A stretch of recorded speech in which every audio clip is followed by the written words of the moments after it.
After being stuck in tutorial hell, doing project after project, feeling like I wasn't making any progress, I realized something uncomfortable. I wasn't learning how to code, I was learning how to copy stuff from a tutorial. And that wasn't a problem with the tutorials themselves, but how I was using them to learn. So in this video, I'm going to show you the best way to learn from tutorials to really get a deep understanding that makes you feel like a real developer. So most new programmers start out with a tutorial in an area that they're interested in. So web development, let's say that's React.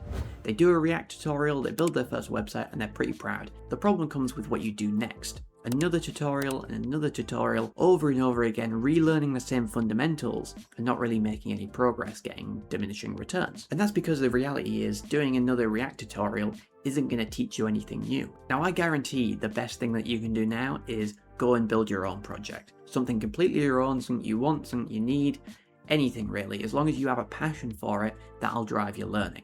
But the thing is, that doesn't mean that tutorials are completely useless. In fact, I'm going to argue that doing tutorials alongside this project is going to help you get a deeper understanding much more quickly. Let's imagine one of your tutorials is on React, and you put a simple use state like you would do in any React tutorial. A beginner might say, this is how I store a number on the screen. And that's true, but a stronger programmer understands the model underneath.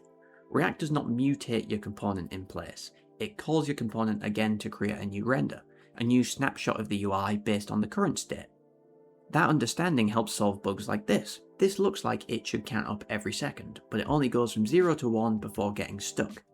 If you don't really understand the underlying model of React, you might think this is just a weird little bug in React. But with the model, you know what to ask. Which render created the interval? What was the count in that render? And is the effect properly being recreated with the newer value? The answer is the interval was created by the first render, where count was 0. So every second it keeps doing set count 0 plus 1. And the fix is to tell React how to update the state from its latest value. See what happened there? We went from looking at the syntax to going deeper, thinking about what our code actually does. In computing education, that's called code tracing, where you basically go instruction by instruction and tell them to map the instruction onto what the computer's actually doing. In our case, it's a slightly higher level in on the browser, but it's the same fundamentals. That deep, rich understanding of tools and the intricacies and how they work can take years to master.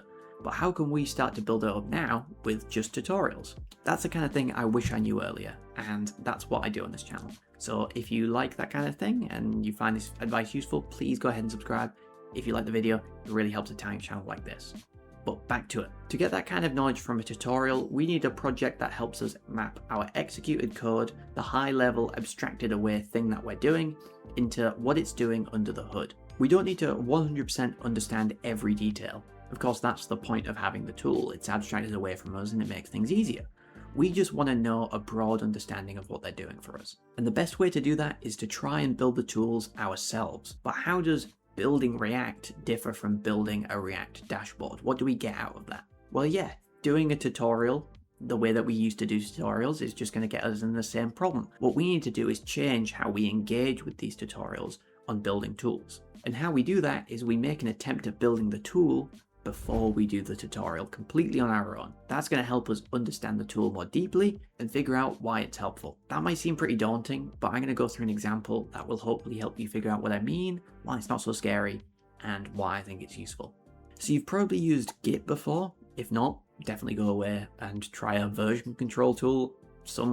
Git's probably the main one. It's a pretty big tool, but at its core, it's really just a way to make changes to files, track them, and then you can see those changes over time. That's kind of all you need, right? You know what the tool does. You can build it in any language. You don't need to build it in one particular one. Have a go. How do you think it tracks file changes? How do you think it tracks all that? You might get it right first time. You might get it completely wrong. You might get it in between, something where they tried it, the devs, and then they decide to move in a different direction. Who knows? But really what you'll be doing is no longer engaging with it passively. You'll have to do it completely on your own beforehand, and then when you actually do the tutorial, you'll learn how it really works, but you'll be actively thinking about, I did it this way, how did they do it? Awesome. So if you're on board, the only things left to do are to figure out what you want to build, and figure out where to find some tutorials to follow up with. Naturally, the best things to do would probably be whatever it is you use. So as I say, almost definitely use Git or some version control tool, so that's useful. Docker would be a really useful shout. Whatever domain you're in, game dev, web dev, back end, front end. Whatever it is, it probably has some framework that you can really delve into and try yourself. So now all we need is the actual tutorials. And the best place I found for that is there's a GitHub repo called Build Your Own X. I guess you won't know what GitHub is if you've not used Git from earlier, but it basically is just like an awesome list, but it just has a bunch of different tutorials that people have made that are how to build your own whatever the thing is. It's actually the most starred GitHub repo on GitHub, which I was super surprised by, and it's maintained by code crafters who have their own website if you want a bit more of a linear follow along experience. It's up to you, but there's all sorts on there. Docker, Git, all the things I've mentioned before are all on there, so I find that a really useful tool. I've said tool too much, but it's definitely not the only resource for listing tutorials on build your own stuff. So if you find any, please go ahead, put them in the comments. I'll pin the comments, and then anyone else looking, it'll be super useful. Anyway, if you like this sort of thing, you might like my previous video where I go through books that are really useful to learn when you're starting to learn programming. People generally recommend tens of books, but I just recommend two super useful, really interesting books. So yeah, thanks.